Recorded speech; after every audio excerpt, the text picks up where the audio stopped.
বাংলাদেশের মানুষের কাঙ্ক্ষিত যে গণতান্ত্রিক রাষ্ট্র সেটা প্রতিষ্ঠিত হয়নি। একটা নির্বাচন করতে পারি নাই, একটা নির্বাচন করা যায় না, এই রকম রাষ্ট্র গড়েছে 53 বছরে।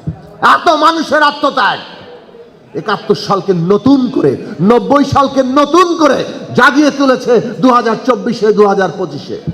53 বছর পরে আবারও সে আবু সাঈদের শাহাদাত সমস্ত বাংলাদেশের মানুষকে ওই আবেগীয় বন্ধনে বেঁধে দিয়েছিল। মাঝখানে 90 সাল গিয়েছে।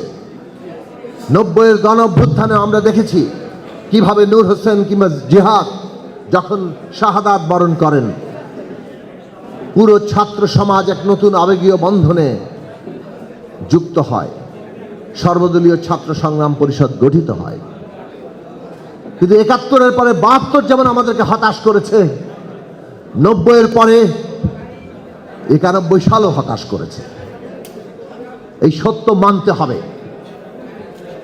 এই সত্য আমাদের ইতিহাসের বাস্তব যে বাংলাদেশের মানুষের কাঙ্ক্ষিত যে গণতান্ত্রিক রাষ্ট্র সেটা প্রতিষ্ঠিত হয়নি। একটা নির্বাচন করতে পারি নাই, একটা নির্বাচন করা যায় না, এই রকম রাষ্ট্র গড়েছে 53 বছরে। এত মানুষের আত্মত্যাগ। আজকে আবু সাঈদ এবং এই হাজার শত যে আত্মদান, হাজার হাজার তরুণরা তাদের অঙ্গহানি ঘটেছে, চক্ষু হারিয়েছে, তাদের আত্মদান যেন আবারও বেহাত না হয়, আবারও তাদের আত্মদান যেন ব্যর্থ না হয়ে যায়। বাংলাদেশ একটা গণতান্ত্রিক রাষ্ট্র হবে। এইবার অনেক সুস্পষ্টভাবে সেই লক্ষ্যকে একটা রাজনৈতিক কর্মসূচিতে পরিণত করা হয়েছে।